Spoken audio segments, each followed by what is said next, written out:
It's Friday night. We asked the question, should the Raiders say, sue me? Also, Darren Waller talks about the change in environment and the vibe in Las Vegas under Josh McDaniels and Dave Ziegler. And we check in on the Raiders' 3 biggest weaknesses heading towards training camp. Silver and Black tonight is next.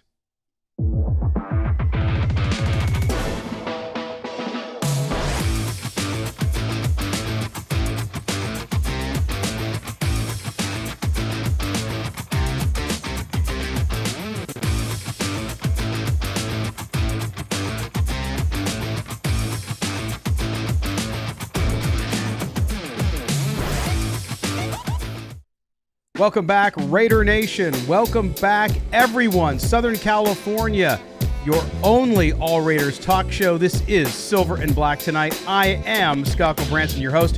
Appreciate you being here with us. It's great to be back. Of course, last week I was out.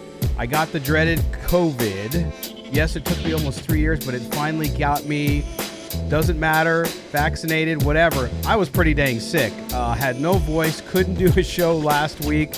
So I missed you guys. Appreciate you being back with me here, whether you're listening to us on the Mightier 1090, up and down the West Coast, on the Boomer, 50,000 watts, just tearing out your eardrums from Baja to the Canadian Rockies.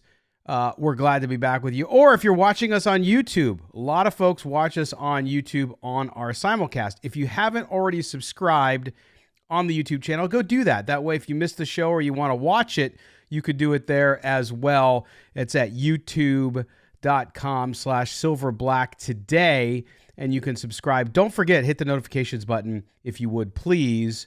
That way you get notified when the show is new. A lot more video content coming up in the coming months, so you definitely want to do that as well. But man, I'll tell you what, I was knocked out. I had no voice, so we had to do a best of show last week. Apologize. Always like to do new content, even though we're kind of in the quote-unquote slow period. Just couldn't. I didn't have a voice. I was pretty dang sick, too. You know, it was bad cough, all the stuff you hear about COVID. I know a lot of you out there have had it as well. But it knocked me on my backside, man. I was just out and for 3 days, really sick. And then I started to feel better for a day, even started to do some work, and then had to shut it down after about 12 hours again as I kind of rebounded. And the biggest thing for me was that antiviral, that Paxlovid. If you do get COVID, as soon as you test positive and you have symptoms, go to the doctor and get that stuff. It was a lifesaver for me. It really just knocked it out, made me feel better. I couldn't sleep for the first 3 days because I was coughing so dang much, and you can't rest. And they tell you with COVID, you got to have rest, right? So it was crazy, and I'll tell you that was fantastic. The doctors getting me that antiviral made a big deal. We hope everybody out there is healthy, and that if you do come down with anything, you get over it quickly. But I am glad to be back here on the air on the Mightier 1090 and talking to you wherever you're listening to us about some Raiders football. Of course, not a ton happening, but there was some news, and we want to go over that first in this segment. Then later, our segment 2 guest, Kristopher Knox from Bleacher Report, will be here. He's going to tell you the 3 biggest weaknesses for the Raiders heading into camp here in a few weeks. Most of us know what they are. It's good to always hear from an outside perspective. So we're going to hear from Kristopher Knox from Bleacher Report. He's going to tell us heading into camp, what are the 3 things the Raiders really look thin at? And we know some of those because we talk about them here on the show, but always great to hear from a writer who covers the NFL, and Kris is one of those. So we're going to do that after the first break. First segment, we're going to talk news of the day, if you will, and lots to get to. The first thing, and we're going to get to the Ndamukong Suh reports and the back and forth and his comments. We're going to get to that in a minute. But the first thing I wanted to do is Darren Waller. We talked a lot about Darren Waller over the coming weeks, the contract situation. Darren Waller's being a true professional. He's not holding out. He wants a new contract, but he understands they had to take care of some people with some more immediacy, like Hunter Renfrow, like Derek Carr, and Max Crosby, of course, going back. So they had to take care of that. And as I said, you got to take care of Darren Waller. You don't want to lose Darren Waller. But but they can wait till later in the season and start to look at a contract for next year and pay the man what he deserves. So I think that's the approach they're going to take. But Darren Waller also was on the Jim Rome show. Of course, you hear Jim Rome here on the Mightier 1090 every afternoon, Monday through Friday. Rejoined his original station back, of course, was a 690 and then 1090 in San Diego, and Jim Rome back home. And he had Darren Waller on his show. And one of the things he talked about, and I want to share it with you guys here in this clip, is around kind of the new mentality. And we've talked a lot about that here on the show, haven't we, over the last few weeks, about how it just feels different. I had Hondo Carpenter on a couple weeks ago, and I've had other guests on who all feel the same way I do. And this isn't a slight against other coaches like Gruden and those guys and Mike Mayock, but it just seems as though there is a different kind of mentality, a different type of mindset, a different type of expectation of discipline. And Darren Waller talked about that vibe. He also talked about some of his entertainment. So I'm going to take you to this clip. If you haven't seen it, it was from earlier this week on the Jim Rome Show on CBS Sports, video courtesy of CBS Sports channel as well here. But here's Rome talking to Darren Waller. We'll come back and talk about his comments here in a second. So I had new safety Deron Harmon on the show recently, Darren, and we were talking about the vibe around the team. Now that Josh McDaniels is in charge, what's that change been like for you? I noticed the change from the jump, just a very intense approach to not only winning, but just the process of it and how early it starts and how much of a commitment it is and how detailed you have to be in the process of it. Because when you look at, I think that dude's been in 9 Super Bowls or something.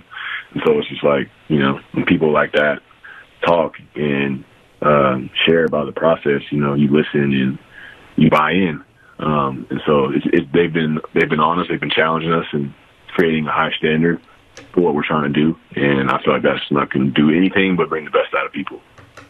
All right, so you've got that, and then now you're also in an absolutely stacked AFC West. Not only a new head coach and offensive coordinator, but also the arrival of Davonte Adams. What does he bring to the offense, and then what does that mean for you when there's another major threat on the field?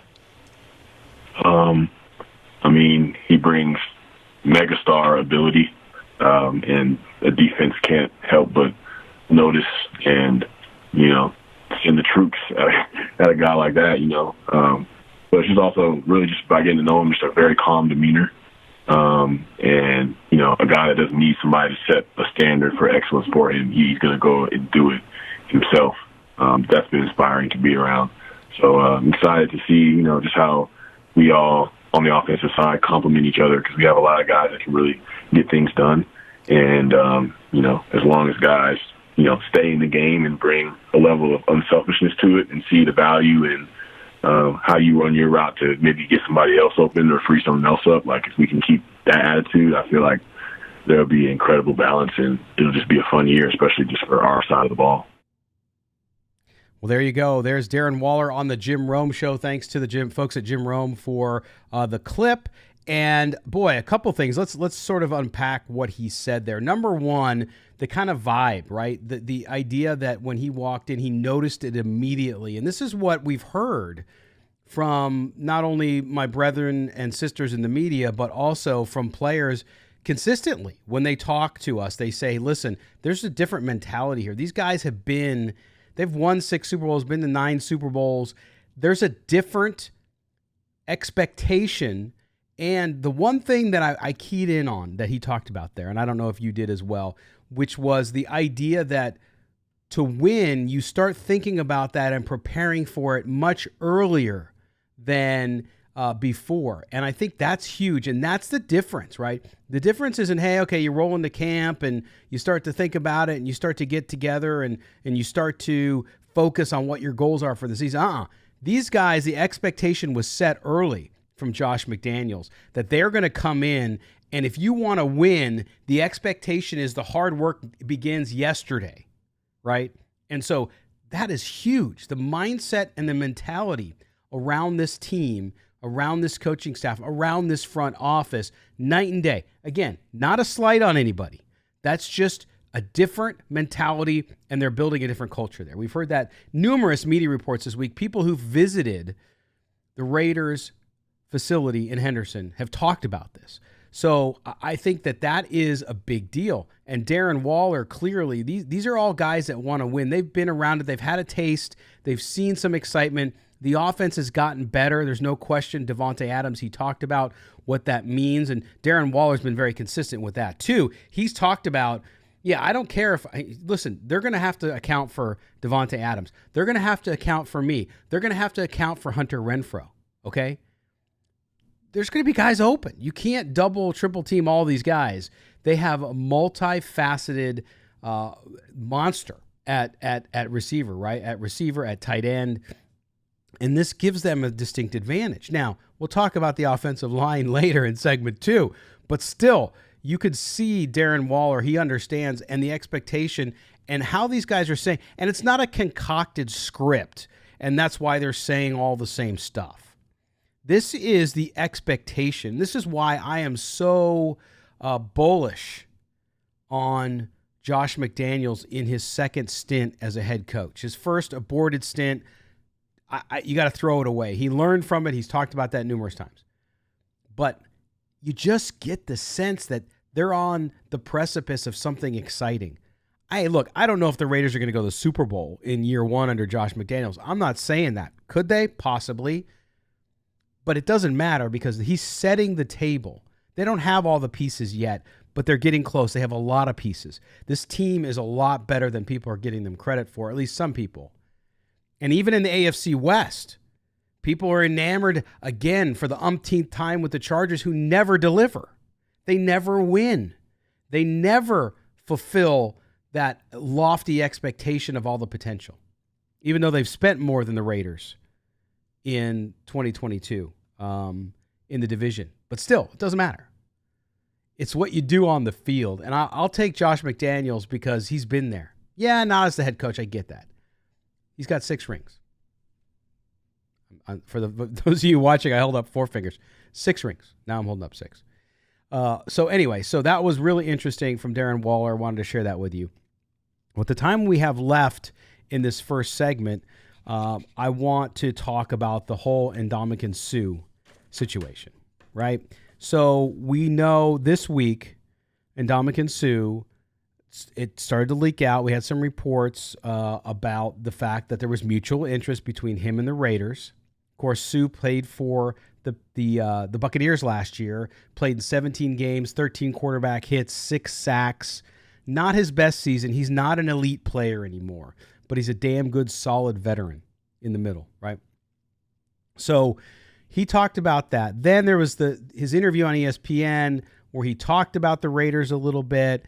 And then showing for the viewers on YouTube, you'll see on the screen here his tweet. Adam Schefter talked about his interest and that the fact that the Raiders might be a team that he could be interested in. And Suh responded in his tweet, "Raiders could be fun." Negotiating, right? So anyway, so there's been that. He's gone back and forth with a couple of players, including Chandler Jones. He says he's talked to Max Crosby. Later this week, we heard the Minnesota Vikings have emerged as someone he's talking to seriously. We had conflicting reports. Our good friend Vinny Bonsignor over at the Las Vegas Review-Journal said, there was interest, but it seems to be more now on the Suh side and less on the Raiders side. And then Tyler Dragon, frequent guest on this show, of course, USA Today, said that they were seriously talking. So there were some conflicting reports there. Both reporters believe in their sources. And those people who want to pit the reporters against each other, it's stupid. Both good guys, both award-winning journalists. They have sources, and that's what they're telling them. So, what is the truth? I'll go with Vinny on this one. Nothing against Tyler. I just think Vinny's got a better connection, obviously, with the Raiders. And you never know what agents are up to as well. But nonetheless, you look at the situation, right? So I wrote the stuff down here. You look at the 35-year-old Ndamukong Suh. Is he worth it? And I say worth it. Yes, I would love to see him on the Raiders. I think he'd be a great addition. I think that young defensive line in the middle and has lacked talent. It's lacked leadership. Okay? They don't have the push up the middle. I know they have Chandler Jones. I know they have Max Crosby, and that's great at the end position, at the edge. But you need the pressure up front. This has been part of the Raiders' problem for the last 4 seasons. They've had no pass rush push up the middle. Okay? You have Bilal Nichols, they signed from the Bears. You have Jonathan Hankins, of course, who's a good player, not a great player. Vernon Butler, Neil Farrell Jr., who they drafted from LSU, the rookie. Cleve Farrell, is he going to move out or is he going to stay inside? We don't know yet. They've talked about moving him back outside, but we'll see. So, nonetheless, this is a need. They need defensive line help. They need help in that middle. Remember, they're going from the 4-3 to 3-4. Suh has played primarily in a 4-3. So there's one strike maybe against him. Who knows? The other thing is he's made about $8 million a year. The Raiders currently have just over $20 million left on the cap. Okay? I can't see them paying Ndamukong Suh $8 million. I just don't buy it. I mean, if he wants to come at a little bit of a discount, if he wants to play for 5 or 6, maybe they could get there. You know, you back end some of it or you do something, or it's just the single 1-year deal, which, again, Suh has played on 1-year deals for the last 4 seasons. So he clearly doesn't mind doing it. But I think that the move to the 3-4, the fact that it's probably, at least reportedly, been in the $8 million range. Will the Vikings pay him more? I don't know. Is this a money play for him, or does he want to go where he feels like he can win? I think the Raiders are by far a better team than the Vikings and have a better chance of going deeper in the playoffs than the Vikings do. Maybe I'm wrong. You might disagree. I don't think you will. But the $20 million in cap space, the Raiders have been the 12th most spending team this year in the NFL on the roster, right? So they spent the money on the roster, but they got to be careful. But they do need help up front. So I'm interested. You know, I tend to think fans get so excited about when people talk about these free agent opportunities, and you hear Ndamukong Suh and you think of the elite player. And again, he's not that player anymore, but he's still better than anything I believe the Raiders have up front. So I think it's just going to purely come down to money. And I don't think the Raiders can go to $8 million. I mean, wouldn't you... even though it's a 1-year deal, they have other things they need to do. You don't know what other free agents are going to pop up. You don't know what other opportunities they may have. And the cap goes up next year. Yeah. But I think there's other things that they need to look at. And you don't know what's going to happen in camp. You know, knock on wood, no injuries, whatever. You need to make sure you have about $20 million left on the cap. And so you got to be careful there. And you have some other, I think, issues you need to take care of. So I'm interested to hear what you guys think. You know, it's not just, oh yeah, we need him, he's perfect, let's go. What other options are there? Have you thought of any other options? Drop them in the comments. Let me know what you think. But again, I would be on board with Ndamukong Suh at $5 million a year. Maybe even 6, maybe even 7, I think is pushing it for them. But if he would come in at a lower rate, maybe you build in a bunch of incentives. But this is the NFL, the modern NFL, man. Guys want their money. So I don't know. If Minnesota's going to give him $8 million, I don't think the Raiders can compete. Even if the Raiders situation is a much better situation. So we'll have to see what they do there. But I just think that the whole thing with Suh is going to resolve itself pretty quickly. But it seems like it's cooled from the Raider side. And damn the tweets back and forth between players. I know that gets everybody excited. But the Raiders may have to go with what they have. And so we'll have to see how that all rolls out. But that is my thoughts on Ndamukong Suh. Tell me again in the comments below on YouTube, in the lively chat. As you can see, everybody's in there chatting. Lots of great opinions going on there. If you're listening to us on the Mightier 1090, thanks for being with us as well. Make sure you check out SNB Today. That's our Twitter handle, at SNB Today. Also, the YouTube channel, as I mentioned, subscribe, hit notifications. You got to hit notifications. Don't forget. Also, make sure you check out silverandblacktonight.com where you can catch all of the archives of the show. You can also subscribe to the podcast feed of the show, so if you miss something, you can go back and listen. You can do that on Apple, iTunes, also on Google Play. You can do it on Spotify.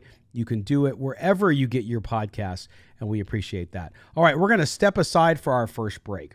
When we come back, we're going to be joined by Kristopher Knox from Bleacher Report. He's going to outline the Raiders' biggest liabilities, their three biggest areas where they're weak heading into camp. Guess what, guys? We're only a few weeks away from camp as we get to the end here of June next week.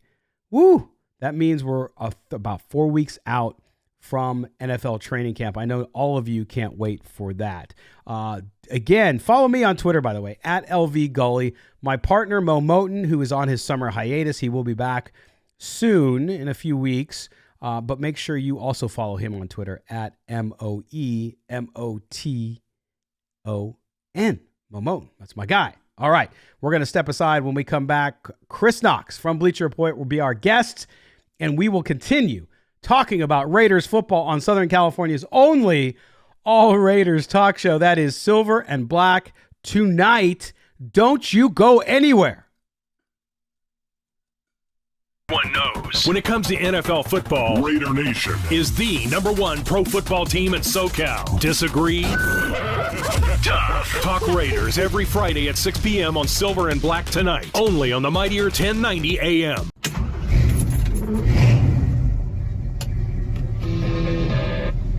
Got an opinion? Scott Kaplan says test it on cited.co. Yes, .co. SoCal Sports Talk. The all new and mightier.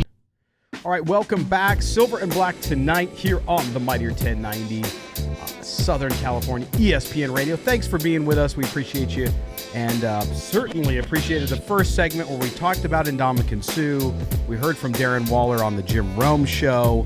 All is good. And now we're going to switch gears here in a minute and talk about the Raiders as they head towards camp. We found out on Thursday that camp will start for rookies on the 18th. And 2 days later for the veterans out in Henderson at the Intermountain Healthcare headquarters of the Raiders. So we now know when camp will start.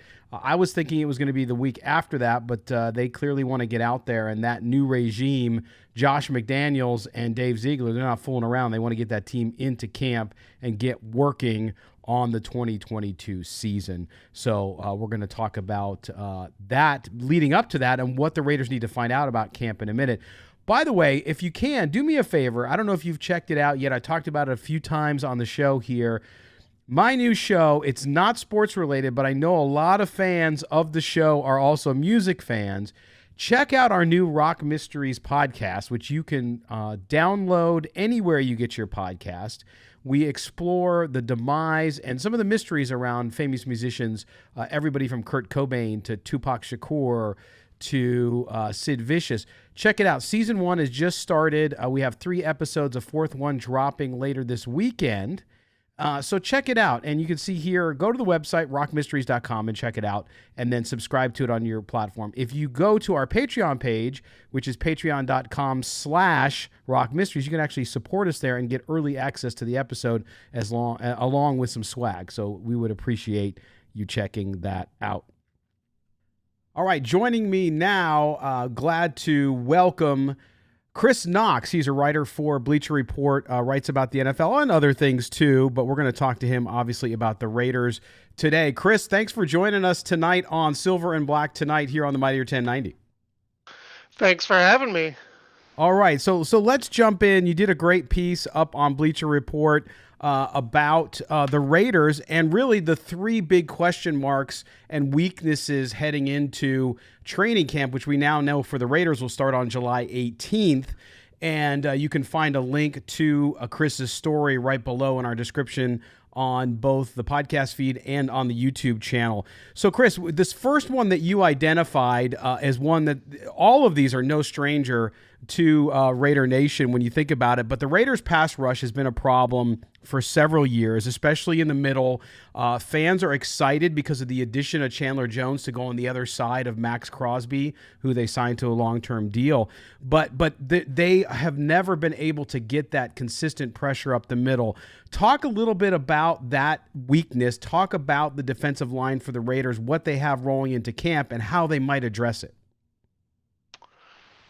Okay, I think I lost you for a second. Do Okay. you hear me okay? I can hear you just fine, yeah. Okay. It might just be my feed.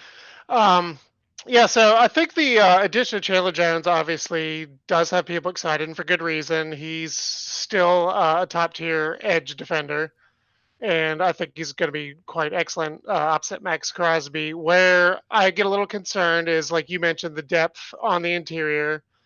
The Raiders haven't had a lot there. They add Vernon Butler. He's not really a high-pressure guy.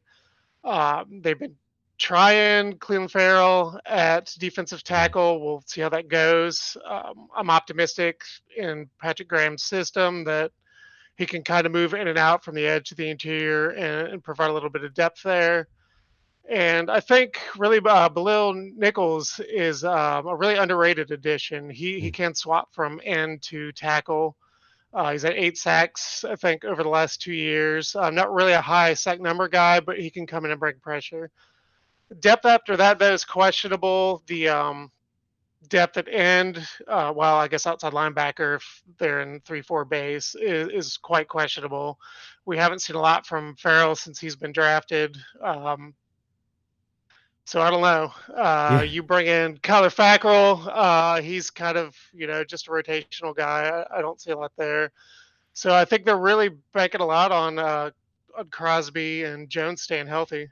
Yeah, no doubt about it. And then, of course, there's been the conversation. We talked about it earlier in the show, Kris, about Ndamukong Suh, who the Raiders have talked to. It seemed like they were a little hot and heavy. The Vikings are also talking to him, and then there's been reports that maybe the Raiders have backed off a little bit. I think he's going to come in at $7 or $8 million. Is that a guy you could see? I mean, he's traditionally played a 4-3 now with Patrick Graham's system and that 3-4, that kind of hybrid. Do you think he could be a fit there? Would that be, with those young players that they have internally, might be a good pickup for the Raiders? At that price, I don't know if it'd be a good fit. I think as a rotational piece, he'd be valuable. I think he could still do a lot, playing maybe 40% of the snaps. But yeah, that price tag, I don't know if they have the room to make that happen. I'll tell you, Larry Okajobi was a guy I really would have liked to see the Raiders pick up, and he just went to Pittsburgh. Yeah, no, that was a tough one. Well, you look at the other weaknesses that you mentioned. Again, we're talking to Kris Knox. You can follow him on Twitter, by the way, at Kris with a K, Kris _Knox. He's a writer for Bleacher Report. We appreciate him being with us. One of the other positions, and covering the team as I have for 5 years, this has been a constant issue for the Raiders, and that is at cornerback. They've gone out, they've wasted, and I have to say the word wasted, draft capital on people like Garyon Conley, and then, of course, Damon Arnett, a lot of these guys that have never panned out. And the cornerback position has been an issue for a long time. Talk about that heading into camp. What do you see that you like with the Raiders, and where do you see some weaknesses where they might need to either address it or just have some guys step up and perform better? So starting off with what I like, I do like the addition of Rocky Hassan. I think he's a solid to above average starter. He's pretty reliable. I don't know that I would have traded Yannick Ngakoue to make the move. I really like him as an edge rusher, but I think he'll be good on the outside opposite Trayvon Mullen. Now, Trayvon Mullen's health and consistency are question marks, so that's kind of, you're kind of on the fence about that. The depth I'm not as high on. I do like Anthony Everett. He had a really good year with Baltimore last year, but that's kind of his first year as a starter. He was inconsistent before that, so I think he's going to be learning on the job a little bit. Oh yeah, no doubt about it. Yeah, it's going to be interesting to see there too what they do, and of course with the system change, you have some players that were already on the roster, and you have to see how they adjust. Although I think the early returns on Patrick Graham, and of course he comes highly recommended on that Josh McDaniels staff, and I think that whole unit will be better. I think this entire team is going to be coached much better to a position. And then third, Kris, we talk about this constantly on this show. And my usual co-host, Mo Moten, who's a fellow Bleacher Report writer with you, we talked about it last August, going into last season, that the Raiders' big weakness was that offensive line. Now you look at what the Raiders have done this offseason. They go out, they get Davonte Adams, they lock up Hunter Renfrow, they have Darren Waller back healthy, they have Derek Carr signed to his deal.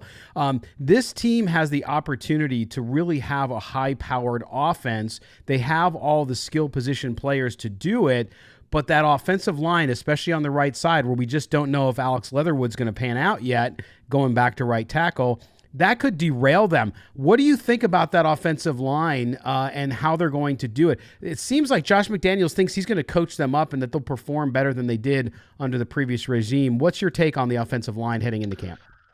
So I think you hit it right there. I think Alex Leatherwood's probably the big question mark. I'm going to guess he's back at right tackle. I don't see him playing at guard. That didn't really work out last year. He allowed 8 sacks, I think, which is high for an interior lineman. But I do think Josh McDaniels, an offensive line coach, Carmen Brasilio, will have a plan to get more out of this unit. And we've seen that a lot in the past with the Patriots, where they've kind of taken average to maybe slightly above average offensive linemen and done a really good job in pass pro. A lot of that is scheming, getting the ball out quick. But you look at guys like Trenton Brown and Nate Solder have left New England and not really panned out elsewhere.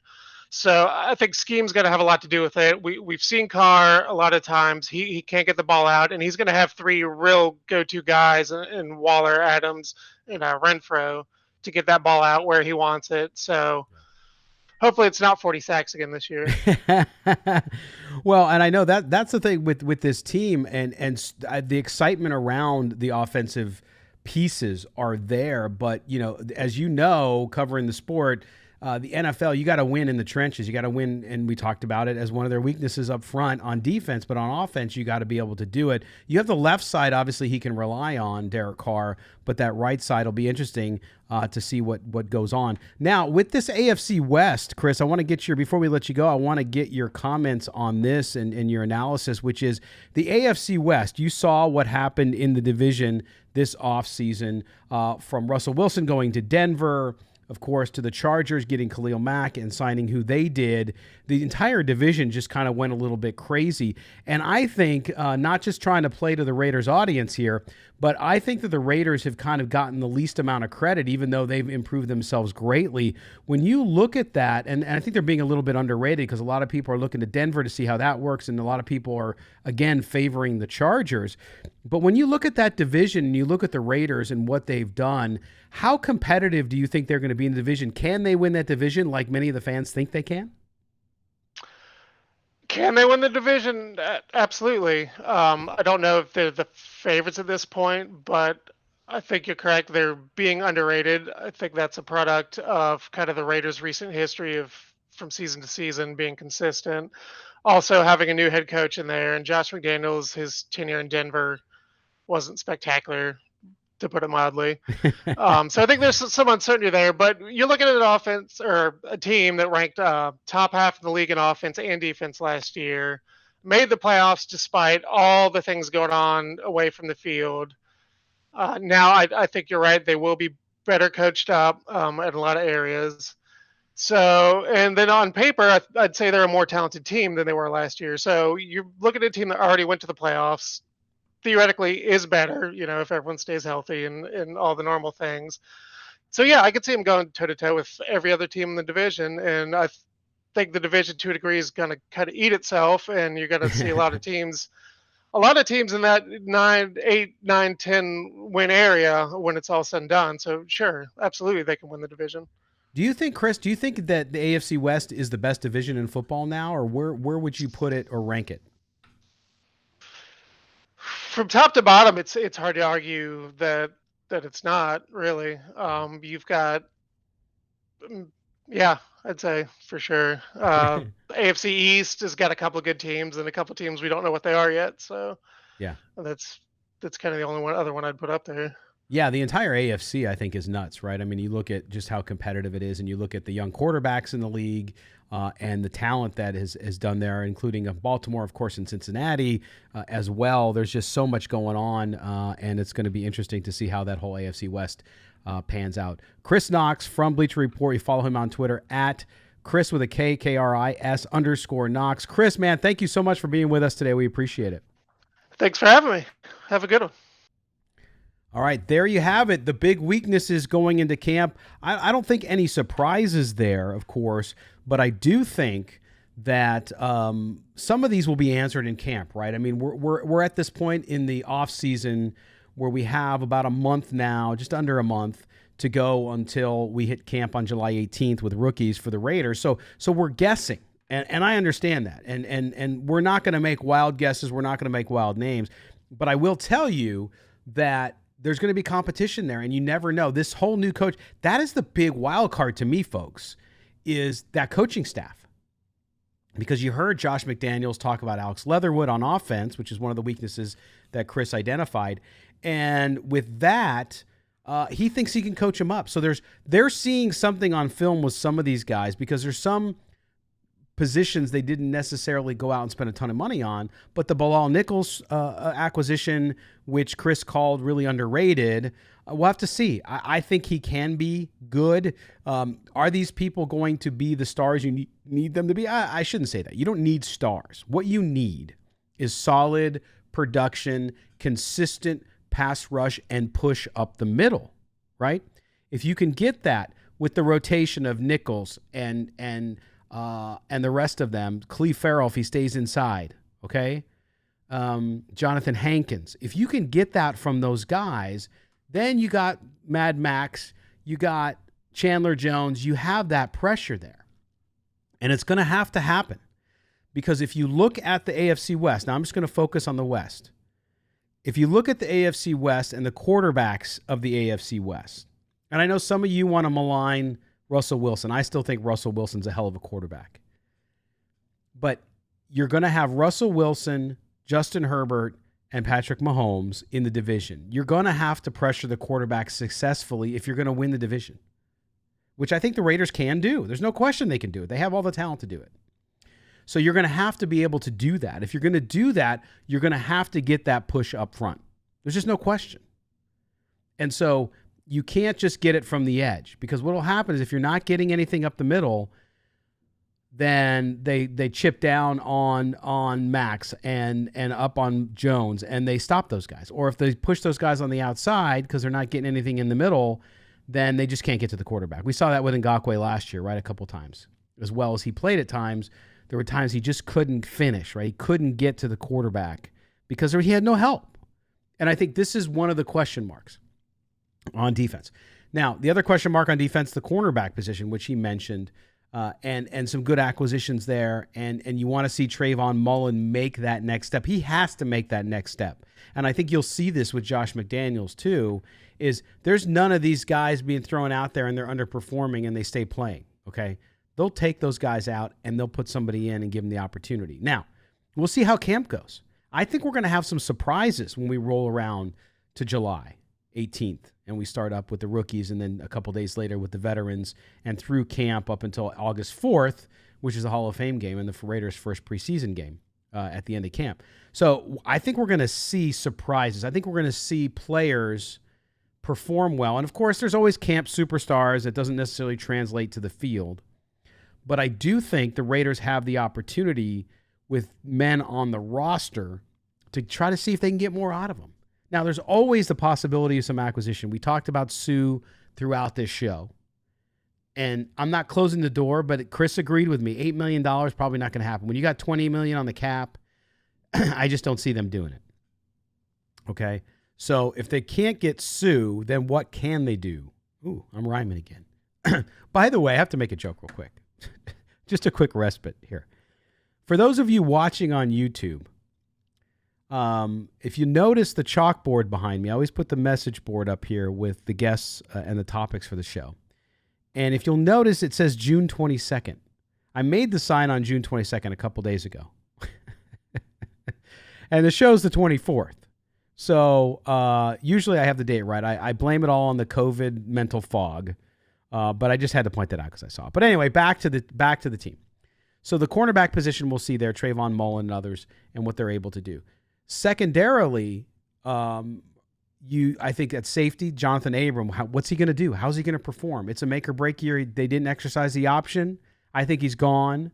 But let's let him change their mind, right? Let's let him go at it and maybe live up to the expectations or the potential that John Gruden saw when they drafted him much too high in my book. But nonetheless, we'll see if he can do it. But the glaring thing, all those are important. Of course, as you know, every facet of the game is important, both sides of the trenches, so the defense. But then that offensive line. And Alex Leatherwood, yes, it's a lot of pressure on this kid. I mean, rookie year last year, moved positions, underperforming. He's saying all the right things. He got stronger. He lost weight, added muscle, the good weight. But he's going to have to perform at a very, very, very high level for them to really feel like that pick was justified. Josh McDaniels thinks that he's going to get it out of him. So we'll have to see how they do. But that right side of the offensive, this offense can be phenomenal because of all that. The Waller, the Adams, Renfro, Josh Jacobs, Kenyon Drake, all the weapons they have. But you're going to have to give Derek Carr the time to throw. Now, he can get the ball out quick, but it doesn't mean that you're not going to have pressure. The division is going to be nuts.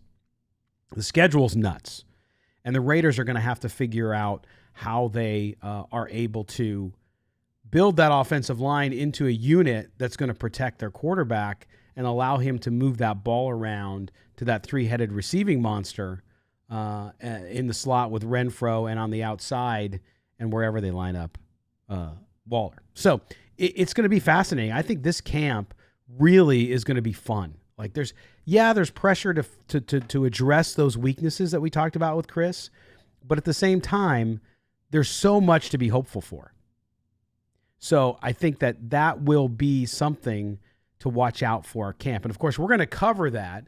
Mo's going to be back here in a couple weeks. We also have some big news about the show coming up. Yes, I keep teasing people, but it's going to be big news. It might involve some frequency of the show. I'll give you a little bit of hint there. It might mean more Silver and Black tonight/today. We'll see. Of course, we've been on 1090. We've been on The Fan in Las Vegas and The Bet in Las Vegas on Sunday mornings during the season, but there's more coming. That's right. We're excited about that. And it's all because of you guys, because you listen and you watch, and we appreciate it. By the way, subscribe to the YouTube channel, hit the notification buttons. Also, if you're listening to us on the podcast feed, make sure you hit subscribe. Do us a favor, too. Drop us a nice 5-star review up on Apple or wherever you're listening to us. We would certainly appreciate that. All right, we are out of time now. We certainly appreciate you being with us. We also want to thank Kristopher Knox of Bleacher Report for being our guest tonight. We want to invite you, follow us on Twitter at SNB Today. I am at LV Gull. You can follow my partner at Mo Moten as well as read his latest up on SportsNot and Bleacher Report. For everyone here at Silver and Black tonight, thanks for being with us. Have a great week. And remember, everybody, be good to one another, Raider Nation. We'll talk to you next week.